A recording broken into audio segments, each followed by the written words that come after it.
Ngayong gabi ito, mga issue sa pagpapakain sa mga batang atin pong tatalakayin, sa mga may katanungan ha, bukod sa binigay naming numero kanina, ayan, alalayan mo sila, Het. Pwede rin kayong mag-text sa kanilang hotline 0920-533-7777 ha. Katatapos lang ng ano no, ng Chinese New Year. Kabatiin ko sana si Mariko, kaya lang nga pala Japanese pala ito. Mali. Anyway, wala man lang nakarating sa akin na tikoy. Ako na lang bumili ng tikoy. Ano? Pero ngayong tikoy hindi na gano'ng in sa market. Siguro, chocolate ulit ang mga bata. Pero mga bata, yung mga anak ko, hindi ko mahilig sa tikoy. Pero gusto nila lagi. Puro mga tsokolate. Ako, yung anak ko, sinasama ko lagi yan sa groceries. Ang galing mamili. Oo, ha? Galing ng mga batang mamili ng dapat bilhin. Ikaw, Doc, yung anak mo ba sinasama mo sa grocery? Well, swerte. Kasi hindi natin nasanay sa mga chocolates yung anak natin. Kaya, ang inaano niya somehow, actually, maniwala ka, mahilig siya kumain ng ampalaya. Oo nga Kumakain pala, siya ng nabanggit prutas mo, at no? gulay. Oo, di Nakakatuwa. dapat mag-usap yung anak mo tsaka anak ko, ha? Yung panganay. Although, most of the time, no, pag nag-grocery tayo, talaga nakikita natin. Dun sa linya ng mga chocolates, tsaka yung mga chichirya, andun yung mga bata. Oo, kasi yung aking anak, pagkakasama ko sa grocery, alam niya na kagad kung saan section siya pupunta. Doon sa mga mayroong cookies, mayroong chocolates, and maraming mga hotdogs, pancakes, yan ang mga gusto. Buti pa sa'yo, no? So, yayayain ka sa vegetable section. Oo, pero although meron din mga instances na yung mga na may chocolate din, pero hindi talaga for him to crave. Hindi siya. Pero, Doc, yung mga batang ganyan, gusto ko rin malaman from your own experience, paano mo napilit na kumain ng gulay yung iyong anak? Kasi yung iba rin palagay ko, katulad ko, nahihirapan din na pakainin yung twins ko, okay. Walang problema, pero yung panganay ko talagang napakahirap pakainin ng gulay at prutas. Actually, nagsimula yan lahat dahil sa pagdating ng 6 na buwan, kung saan nag-i-start talaga tayo mag-start ng complementary feeding or semi-solid foods. Aside from milk, breast milk na karaniwang staple na source ng nutrition ng bata, pagdating ng 6 na buwan, sumisingit na ho doon yung complementary foods, semi-solids. Yung madalas nating inaabiso sa ating mga patients, now, pag nag-start ka ng solid food, dapat yung mga bland ang lasa. Karaniwan bland ang lasa. Karaniwang inintroduce natin yan, yung mga patatas, mashed potato, carrots, sayote, even squash, no? The first month ng 6 na buwan. Even mga once a day or twice a day, binibigyan yan. As much as possible, nilaga lang. Nilaga lang sila, tapos minasa. Kung sakaling naninibago sa flavor or sa texture, pwedeng dagdagan ng konting breast milk. Kung sakali man. Pero wag lalagyan ng asukal, wag lalagyan ng kahit na anong pampalasa. Make it as bland as possible. Bakit? Bakit yan ang nabanggit yun, Doc? Kasi pagka nasimulan mo yung bata na matatamis, masasarap, malalasa, hanap-hanapin na niya. Yun doon masasanay yung taste buds nila. So, napansin din ninyo, no? Pagka purely breastfed ang isang bata, pag yung nanay nagtatry na mag-win out kasi magtatrabaho, mag-introduce siya ng formula, ayaw niyan, ayaw. Oo nga. Nagkakaroon ng difficulty kasi doon nasanay sa bland. Kasi most of the formula, matatamis eh. Tama ka doon. At palagay ko, Doc, Matatamis. yan ang dapat na ginawa siguro, no? Ha? Kaya lang minsan kadalasan, ang mga mommies, gustong-gustong pinakain ng masasarap yung kanilang... Yung mami ang spoiler. Yes, oo. Parang nakikita Tama ba na parang ako? ginaganan. Although totoo naman, Mami ang spoiler, di ba? pag pinakita, hindi ako spoiler. Ako hindi rin ako spoiler sa mga anak ko. Oo. Ako nga yung pinapayagan na magalit sa mga anak ko eh. Oo. Yung mga ayaw nagagalit sa kanilang mga anak nila. Gusto nila, sila lagi Sila yung love. mabait. Sila yung niyayakap. Bibigyan kita ng chocolate. Pag uwi ko mamaya, meron kang pasalubong na chocolates. Di ba mga bagay siya? Iba, wala namang problem with that, no? Pero huwag na lang siguro, yung pinag-uusapan natin sa pagkahilig sa matatamis or sa masasarap. Huwag na lang tsokolate yung ipasalubong. Oo. Ano na lang papasalubong, Doc? Well, malunggay. DHA! Hindi. I mean, malunggay. Anak, ano sa'yo? Ito, malunggay. Ito, pwedeng bigyan mo libro. Libro? Oo. instead of toys, Ah. bigyan mo mga educational na mga libro Mm. or anything na malalaro niya. Sabihin na, niya, na Daddy, gusto ko libro, matututo Harry siya. Potter. Mahal? Yung Namili anak ko- na libro. yung anak ko, Wimpy Kid. Ganyan, ano. Wimpy Kid. Di bali, nung panahon natin, napakadali lang eh. Anong gusto mo, anak? Gusto ko nang babasahin. Ito, comics. Ngayon, hindi na nagko-comics sa mga bata eh, ha? Pero, ito ba yung tinuturing na critical period, Doc? Yung bata, hindi pa nakakapamili, yung kung ano lang yung iaabot mo, yun lang kakainin. Hanggang dun sa mga toddler years nila, kumbaga. Correct. Kasi kung ano yung sinimulan mo from 6 months, doon na masasana yung taste buds nila. Kung sinimulan mo sila yung malalasa, let's say yung mga commercially prepared na infant food, masarap yun talaga. Doc, sasabihin, Doc, pwede ba ganito na lang i-offer ko? Kasi hirap mag-prepare eh. It takes some time din ha. Bibigyan mo rin ng puhunan yung oras, yung pagod ng pagpe-prepare ng pagkain. Isa, pagod ka na sa galing ng office, o kaya puyat ka sa umaga pagising. Pero yun ang magiging consequence. No? Sabi, Doc, kasi mas mabilis i-prepare, etc. Pero sabi ko, ikaw, bahala ka. Pero kung gusto mong kumain ng gulay ang bata hanggang paglaki niya, at di ka mahirapan, hindi mo yung payo ko. Pagka ayaw mo, di wag. Di ba? Stacy, tsaka Liza. Ganun, ang ganda ng payo ni Doc. Diba? Dapat nakausap ko na to si Doc sa panganay ko eh. Ha? Pero, Doc Mike, may mga bata na maarte. Well, sabihin natin, mga 3 years old, kahit na pinakakain mo sila, kaya lang, nung nakatikim ng may lasa, na may masarap, yun na lang ang gusto eh. Hindi kakain pagka, ikaw anong ginawa mo? Kasi naalala ko dati, nung mga bata tayo, magkainsigidad kami ni Doc, nung mga bata kami ni Doc, iba ang mga magulang na ang paraan ng pagtrato, paraan ng pananakot sa mga bata, iba eh. Iba sa ngayon eh. Dati, tatali ka dyan sa silya, ubusin mo yan, hanggang di mo naubos yan, hindi ka alis dyan. Ngayon, Doc, ikaw, ginagawa mo sana mo, kaalis yan. Yung doktora namin, yung doktora ng mga bata, itong sinabi ng doktora ng mga anak ko, hindi naman masama paminsan-minsan gutumin yung mga bata para pag gutom sila, pilitan silang kainin nyo. Yun ang sinabi That's true. Matanda na yung doktor na yun. Kasi, kung bibigyan mo although not to the point na talaga namang starve mo siya. Pero kung lagi mong i-offer yung talagang chichirya, lagi niya kasi kung visible lagi yan, napakahirap sa'yo at sa bata para pigilin yan eh. Tama. So kung nasa magulang din yan, kung magbibili ka lagi ng ganito, lagi sa shelves mo, meron kayong ganito, readily available, kukunin lang ng bata, mahirap pigilan. Pero kung magulang mismo, talagang Sino mahirap pagilin? Yung mga mamis, Mahirap talaga. Na hindi bibili, at sila rin, dapat talaga makikita kumakain din, hindi magiging mahirap yan. So, maarte ang mga bata siguro dahil nasanay sa, sa mga magulang. Na-pamper sila. Okay, pero bakit, Doc, kailangang, sabi ng iba, kahit hindi nagkakain, nandiyan naman ang supplement eh. Ang supplement ba talaga, per se, pwede talagang pamalit or substitute? Supplement, kumbaga, supplement lang kung anong kulang. Padagdag. Pero hindi talaga dapat kapalit. Iba rin talaga yung natural na pagkain na kakainin mo. Pero kung talagang sa maliit na capacity ng stomach ng bata, ito lang kayang i-intake, sometimes you have to give supplementation in order para makumpleto lang yung requirements niya sa isang araw. Sa isang araw. Pero, di ba, sinasabi nga, yung breast milk, best talaga, sa mga bata kung maaari. Tipid pa. Pero hanggang ilang taon yun. Kasi, may nalaman ako sa school ng mga anak ko, diyan nagkakamali, 4 years old na nagbe-breastfeed pa yung bata. Mas gusto pa niya nag-breastfeed. Opo. Di ba nakakailang sa mami? 4 years old na anak niya. Hanggang actually 2 years and beyond. Diba? And beyond ba yun, no? Meron akong kaibigan, obstetrician. 4 years old din. Talagang nagbe-breastfeeding pa sa kanya yung anak. Sumususo pa sa kanya yung kanyang anak. Pediatrician na kaibigan ko. 4 years old din. Talaga? Sa kanya pa rin. Pero anong manonotice mo para lang sa mga nanay natin, Sexy. Ang alin? Yung mga mothers na nagbe-breastfeed. Talaga? Oo. Sexy. Hindi sila tumataba. Ganon? Oo.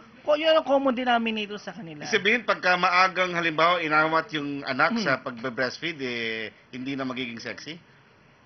Pwede. Kasi, I mean, kasi pag nagbe-breastfeeding ka, yung breast milk mo will demand nutrients from your body Tama, sa tama, katawan ng ina. Mhm. So, bukod dun sa katawan niya, meron pa rin siyang isang sinusuplementahan yung breast milk. So, Ayun. kahit siya kumakain na kumakain, hindi siya talaga tumataba kasi yung iba napupunta sa breast milk na nabibigay niya naman sa anak niya. Ayun. Bakit ano ba ang mahalaga na nandoon sa breast milk na maaaring sigurong wala sa ibang mga infant formula milk?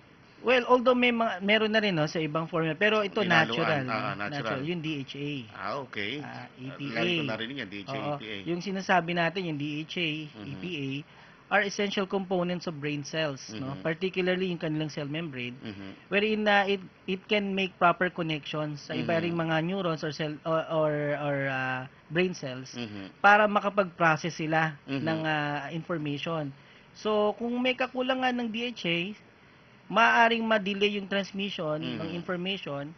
So, pwedeng mahirapan mag-concentrate, mahirapan mag-isip, leading to many problems. Yan. Ayun. So, yun pala, no? So, kung tayo pipili rin lang ng formula milk, hanapin na natin yung merong DHA at EPA. At isa sa mga nalaman ko, Doc, yung mga mothers o mga mommies na nagpapa-breastfeed, sabi, napakababa ng tsansa na sila yung mabuntis kapag kasi sila nagpapa-breastfeed. For the first 6 months. For 6 months lang yun? Unang 6 na buwan po. Opo. Ng baby? After panganganak. Pero malaking advantage na kailangan mag-pills. Talagang ginagawa ho yung natural way of family planning, yung breastfeeding ho for the first 6 months. At pangalawa rin po, no, although sinasabi natin mayaman sa DHA and EPA ang ating breast milk, pero kung ang nanay naman ho hindi nutritionally competent, ibig sabihin malnourished, undernourished yung nanay, maaring kulang din yung mabibigay niyang nutrients. So, hindi lang DHA, even other nutrients. Dun sa breast milk niya. So, konti lang din ang makikita. Meron magkatang, Dok, ba't ganito anak ko? Pure breastfeeding naman ito, ba't payat? Bakit parang laging sakitin? Dapat di siya sakitin. Bakit parang nahuhuli siya kumpara dun sa ibang anak? Na hindi ko naman binrestfeed, pinormula ko lang yan. Makita mo, mami, ang pagkain mo, ang diet mo, may kakulangan din. So, dapat healthy rin dapat ang nanay na nagpapasuso. Ayan. Okay. At magbabalik tayo. Tutuloy natin yung ating talakayan, mga kaibigan. Kung meron kayong gustong itanong, pwede kayong mag-text 2600, pwede rin sa 2299. O kaya dito sa hotline ng Yamato sa 0920-533-7777. Magbabalik kami, mga kaibigan. Parang naguguluhan si Het Parang naguguluhan ang isip ni Het at ang mga mata niya. Hindi niya alam kung saan titingin. Magbabalik kami. Oras natin, 13 minuto bago mag-alas 8 ng gabi. Isang paalala mula sa The Brain Memory Soft Gel Capsule. Di mo ba matandaan kung saan mo naiwan ang susi ng kotse mo? O baka di mo rin maalala kung saan mo na-park ang kotse mo? Di matandaan o di maalala? Baka kailangan mo ng The Brain Memory Soft Gel Capsule, isang supplement na makakatulong para tumalas ang iyong memory. Ang The Brain Memory Soft Gel ay may sangkap na omega-3 fatty acid o DHA at EPA na nakakatulong mag-promote ng mental health. Ang The Brain ay gawa sa Japan at safe para sa ating medyo nagkakaedad at makakalimutin. The Brain Memory Capsule? The Brain Memory Soft Gel Capsule at mabibili ito sa lahat ng Mercury drugstores nationwide.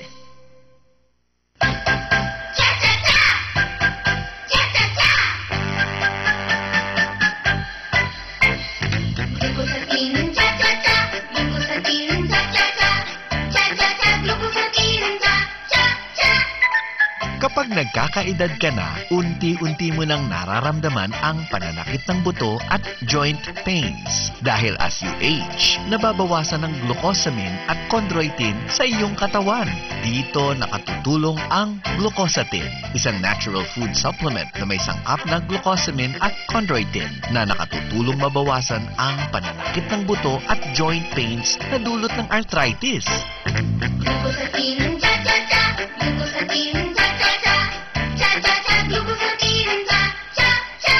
Glucosatin is another quality product of Yamato Enterprises. Ang glucosatin ay mabibili sa Mercury drugstores at iba pang leading drugstores nationwide.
mababawasan at malulunasan, tayo na't makinig sa ating programang Lunas.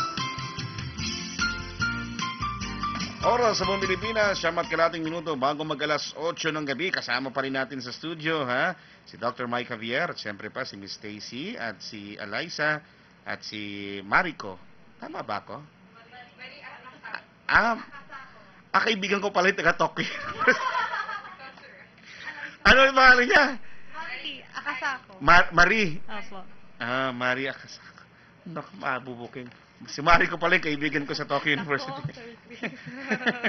Anyway, tuloy natin yung talakayan. Doc, yung mga bata, although may mga iba mahilig sa fish, yung iba naman hindi dahil ang alam lang kainin, yung mga hotdog, mga chicken, ganyan, kapag ang bata ba kumakain ng fish, bagamat hindi mahilig na siguro sa mga infant or sa mga formula milk dahil sasabihin ng iba, malaki na ako, hindi na ako dapat nagaganyan, umiinom yan. Ang fish ba kagad automatically merong DHA, EPA? Depende rin sa quality ng fish. Usually, mga deep sea fishes, kagaya ng salmon, mahal yun. mackerel, tuna. Kahit yung mackerel na nasa delata, okay lang. Hindi ko pa nasusubukan. Hindi mo pa nasusubukan yun. Kung meron siya talagang, although, sabi fresh daw yun Ewan ko ba kung bakit naging fresh yun. Nilagay mo nga sa delata Fresh daw. Kaya lang sometimes iba yung consumption nila nung isdang sinasabing mayaman si DHA. Kaunti lang din, hindi rin. Nagkaroon ng problema from the start nung inintroduce ang solid food. Ayaw na rin nilang mag-consume ng talagang nutritious na mga pagkain kagaya ng mga isda. So pag mga ganun, kagaya ng sinabi natin kanina, pwede ba mag-supplement? Yes, kung nakikita nating kulang pwede. nga, maaari po. Maaari Pwedeng mag-supplement. dagdagan. Ayan, Correct. sa mga... Kasi, siyempre, ako, gusto kong malaman, yung steam ba o kaya halimbawa, nilaga na isda, merong kasing dami ng DHA dun sa pinarito o kaya inihaw, siyempre. May pagkakaiba. Nasisira ba ang DHA EPA kapag pinarito o kaya inihaw? Well, ang pagka pinirito, more on parang nadidenature sila More on, merong special process na yung mga pharmaceutical company na paraan para makuha yun maraming mga brands dyan ng DHA, pero there are certain brands na talagang they can extract the pure DHA and EPA. Okay. May mga text in question na tayo, Doc. Meron sabi dito, Doc, nabubulok na po yung mga ngipin ng anak ko sa candy at lagi po siyang hyper. Ano po ang pwede kong gawin sa kanya? Well, yun nga, yung mga bata hindi mo rin maiwasan talaga. Ang pinaka-treat nila talaga candy. Okay? So, hindi pa huli ang lahat, para magkonsulta doon sa dentista para at least mabigyan ng fluoride varnish. Yung kanilang mga natitirang hindi pa nasisirang ngipin. Well, generally, dapat naglilinis na rin sila ng ngipin, at least 2 to 3 times a day. Okay. And then, syempre, iwas na rin talaga sa matatamis. And kung hindi makaiwas, dapat tubig, kung hindi makapag-toothbrush agad sa labas, kailangan magtubig ka agad para somehow mawash yung excess sugar dun sa kanilang mga ngipin. So yung kalagan kapag kumakain ng anything na matamis, yung pag-inom ng tubig, at least mabawasan. Kaysa sa juice, yung mga instant juices, yung tubig na lang. May sugar din yun Yun nga.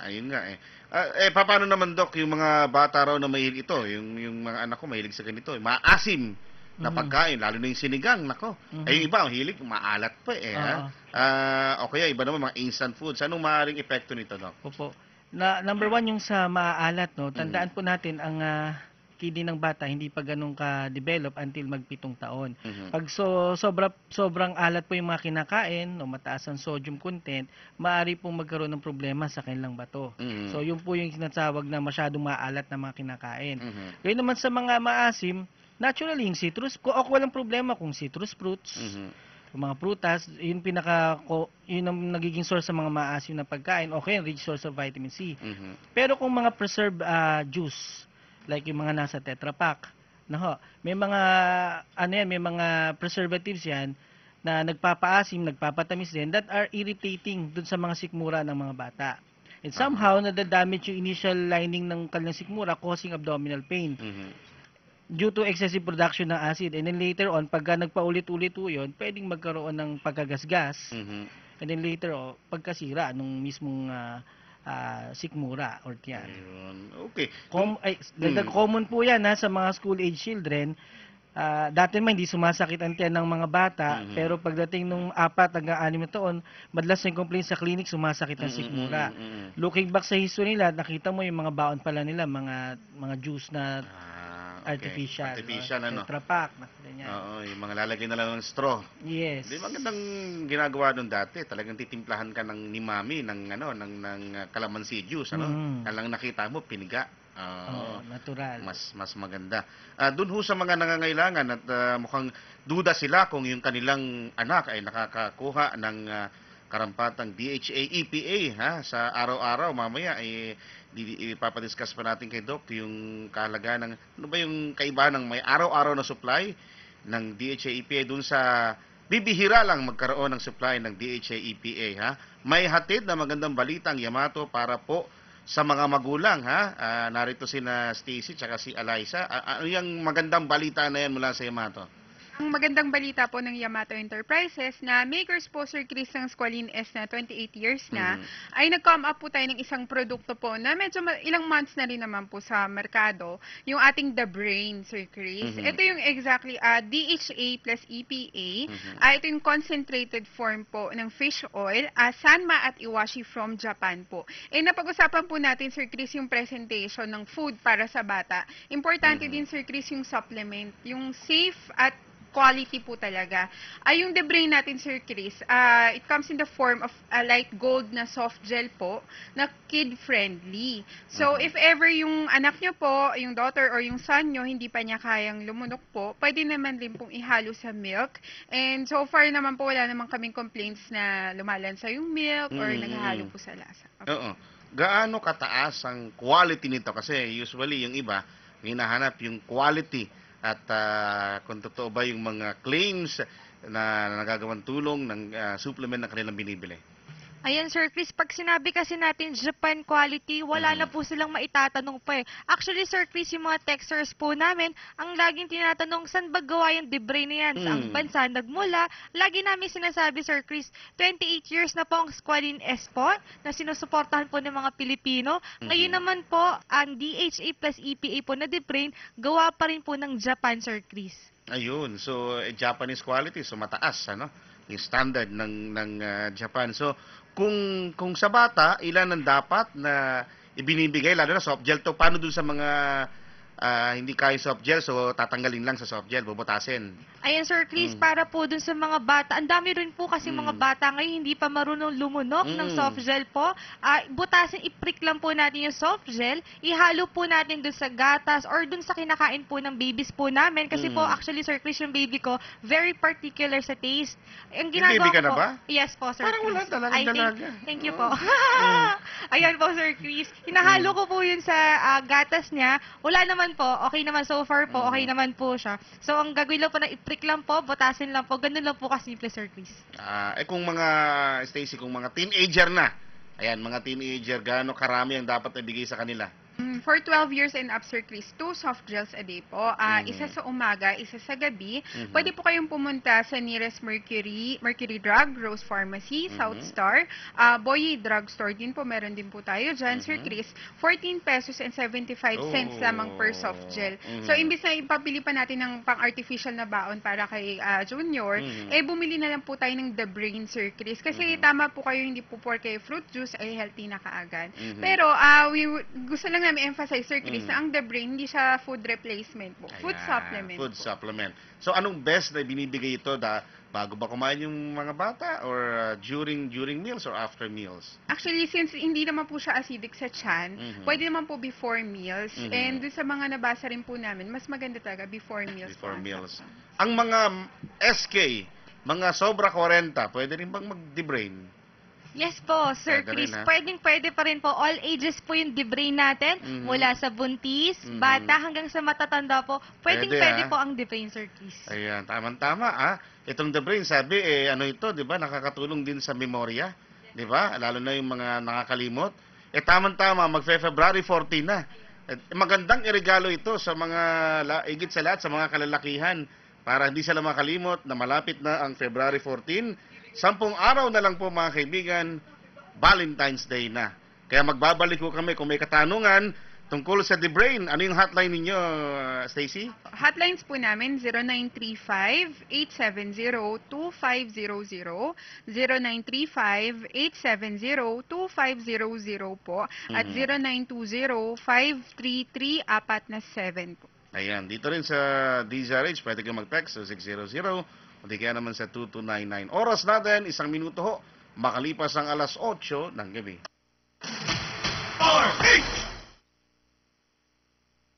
Isang health tip mula sa Squalene S, immune booster na tumutulong dumipensa laban sa sakit.